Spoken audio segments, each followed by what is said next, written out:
Hi guys, welcome back to another video. In today's video we're going to have some Division 16 ranked online gameplay, and I believe the fight's going to be in the middleweight division. And the next couple of videos I believe are going to be Division 16 videos, even though you see me get promoted to Division 17, but I was having a tough time getting out of Division 16. I kept hovering between 16 and 17. I mean, the fights I was winning were often against lower division opponents like Division 11 or 10, and I wasn't really getting a lot of skill points. And when I would eventually get up to 17, working my way up to across to 18, I'd lose a fight to someone in those divisions, lose a lot of points, and start that cycle again. And so it was a very tedious process getting out of this division. So the next couple of videos I believe will be all in Division 16. I'm going into this fight. I was waiting to see who my opponent was going to pick, so as you see I picked Whittaker there, and then he goes to Hamzat Chimaev, and I didn't want any part of that with Rob. Originally I was like, okay, if he's going to be Hamzat, I'm going to go with Jacare Souza. And then when I picked Jacare, my opponent goes and picks Rob Whittaker, I believe. So yeah, as you can see, we was then tossing and turning. I go back to Rob Whittaker, he goes back to Hamzat. So then I go back to Jacare to see what he does, and then I end up just opting to go Rob Whittaker, and he goes to Hamzat. So originally, who we were both going to pick, I wasn't in the mood to get just absolutely mauled and wrestled. It's very tedious to play against. I mean, you know what your opponent's going to do, and you know how to deny it most of the times. However, if they're good enough, and as you can see, this opponent was in Division 18, he had one win over me. So instantly I knew, okay, this is going to be a tough fight. But Robert Whittaker, he's a very good wrestler.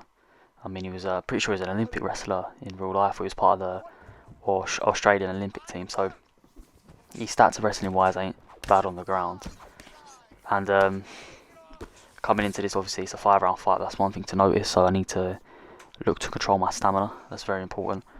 And like I've said before in my how to beat grapplers videos, stamina management, distance management, forcing a takedown out of them, and remaining calm whilst on the ground are all significant factors into how you're going to win this fight. And when you're on the feet, you need to push the advantage and just do as much damage as possible. And so Hamzat's actually pretty good on the feet.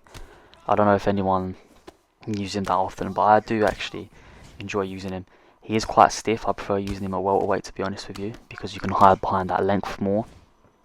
And I believe he has out the gates perks, so his strikes consume less stamina during the first and second round. And at the moment we've kept it on the feet with my opponent. I believe he tried to clinch there, and as you can see we're both having little successes here and there. It's just a feeling out process. I mean, the takedown's going to come eventually, and I'm just waiting for it. As you can see, I'm doing a good job there with my head movement, and then my opponent hits me with this massive overhand right, and it stuns me, and that's not put me in the greatest position. And I'm against the fence, so I'm a bit cautious, because if he pushes me towards the fence, he can take my back. And from there, he's got the rear naked choke, which is extremely overpowered right now. And as you can see, we end up getting the knockdown here, so that's perfect. And now I'm expecting my opponent to go for a takedown, which he does so, because whenever you knock down a grappler, they're always going to try to take you to the ground instantly to dominate the rest of the round. And right now in my head, as long as I don't get knocked down, I've actually won this round, because a knockdown always equates to winning the round if your opponent doesn't match that. And he gets me in the clinch here, and he's pushing me towards the fence. He gets me that cheesy little uppercut after the clinch, which still nothing's been done to that. I mean, it's less effective than it used to be, but it's still an inconvenience to say the least. And so I know I've managed to drop my opponent, and my opponent's head health is in a decent position, but probably not the best, as he shoots for a takedown there. So we've had some success denying the takedowns as he gets the takedown there. So my opponent has a minute to work with, essentially. And here, I'm just going to remain calm. I don't mind him being on top of me for the rest of the minute, as long as he isn't doing any sort of significant damage. I actually went for the fake there, but for some reason it wouldn't allow me to deny the transition. And so as you can see from here, he gets me in the worst position, which is the crucifix, with 36 seconds to go.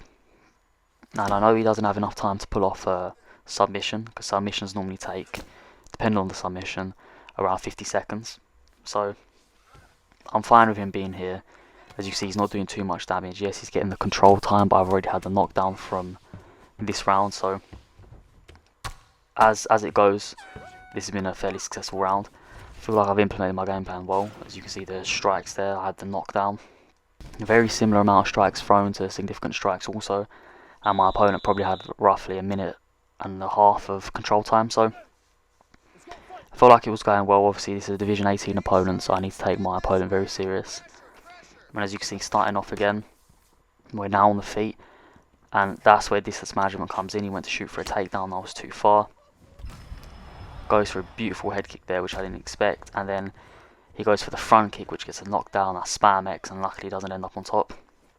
And my opponent has done very well there. He's won the early exchanges and got the knockdown. So if my opponent gets me to the ground now, he's going to look to control me there. And it will be my opponent's round.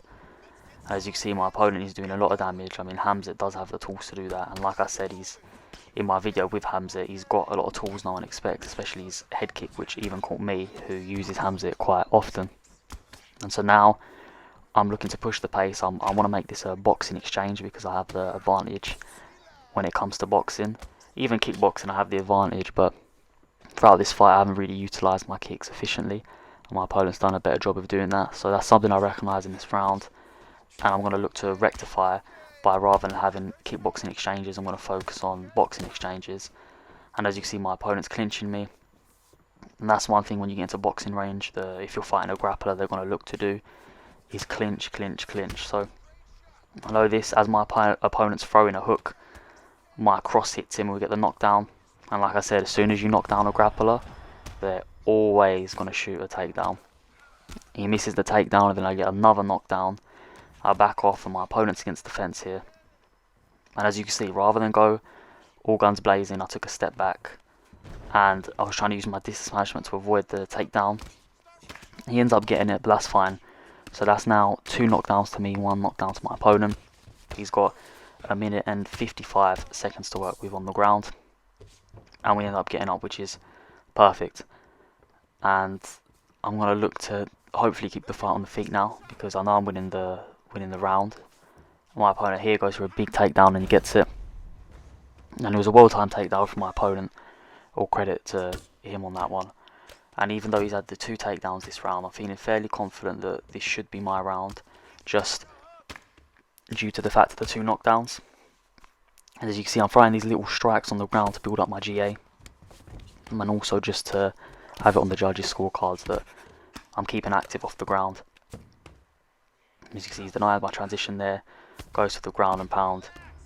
And as you can see, my head health isn't in the best position, so he's done well there. He's done a little bit of damage. There's not too much time left on the clock, so I know my opponent shouldn't be able to finish me with the time left. As you can see, luckily I get a lovely sway there, which avoids me taking any extra damage. I mean, that punch could have put me in a worse position, so I managed to deny the posture up, and there's 5 seconds left remaining in the round. And going into round 3, I believe I've done well both rounds. In my mind, I've won potentially both rounds, maybe not that round. I didn't realise he had 2 knockdowns, so that round's probably gone to my opponent. I've already just seen that he had 2, I forgot he had 2 knockdowns, so 1 round each, but I believe I've done more head health damage, and I'm going to look to hunt for that head this round and potentially get the finish. So that's exactly what I'm going to do. As I said, I'm going to look for the finish this round. I'm going to look for the boxing exchanges, not kickboxing, because my opponent's been getting the upper hand. As you can see, my opponent instantly goes for the takedown, looking to control me on the ground. So I knew that my opponent must not be in the greatest position, potentially stamina-wise. He does a good job of getting a typical Hamzat takedown and just taking me across the cage. And like I said, he's done a good job of mixing in some of these takedowns. He could have done better with others, I think. I mean, he's a Division 18 player, so I expected maybe a bit more. My opponent was good, but he could have utilised things a bit better, like working the clinch more, pushing me towards the cage. As you can see here, I go for the armbar just to see what my opponent's submission defense is like, and also just to waste some time. And I was hoping to hit the slam before my opponent does, so he doesn't end up in side control, but my opponent does a good job of hitting it first. So now I'm in side control. I do have the GA advantage, and now it's gone, so I instantly denied that. And as you can see, my opponent's stamina there is not in a great position, and that's something I instantly took note of, and I was hoping to capitalise on. So here we managed to sprawl. My opponent goes to go around, and we get the reversal, which I love that reversal. And Robert Whittaker has that, and a lot of people don't expect it. I think it's the, I don't know if it's the BJJ reversal or the wrestling reversal, but either way, now I wound up on top, and I'm actually going to look to implement some damage. And as you can see, this camera angle is not the best. So now that we've wound up on top, I want to show my opponent that I'm more than comfortable being on top of Hamzat. I mean, being on the bottom of Hamzat isn't ideal, but I'm content with it. But being on top, Hamzat's bottom game isn't really a threat, so I wasn't too worried. And as you can see here, I'm just controlling my opponent, get the top mount here, hit that deny. I know my opponent's stamina isn't in the greatest position. I've got a bit of time to work with, just under 2 minutes. So I'm looking to do small increments of damage. I know my opponent's head health isn't great, so just small shots should do the job in terms of building up and lowering his head health. So when we get onto the thing, it shouldn't be too much of a challenge for me to actually end up finishing my opponent. And as you see, we get to side control here. I'm just trying to control my opponent, get that control time up. I'm denying these transitions to wear down my opponent's stamina. And the tip is to get the pre-deniers, deny the way you don't want your opponent going. So I didn't want my opponent to end up sprawled in here, and that's why I pre-denied. And when my opponent does get to the sprawl, I'm just going to get up. I know his head health isn't in a great position. As you can see, using my distance management, I'm going to force a strike out of my opponent, or force a takedown. And there it is, there's the takedown attempt. That's fine, I've denied it, and I want to press forwards. Again, I want these boxing exchanges. Hitting with the hook there that stuns him, big drop, get on top of the ground and pound finish. And we do a good job of it, and we managed to get my opponent out of there. So that was me dealing with a Division 18 grappler who then quits. That'll be the video for today. Please like, comment and subscribe, and I'll see you next time. Thank you.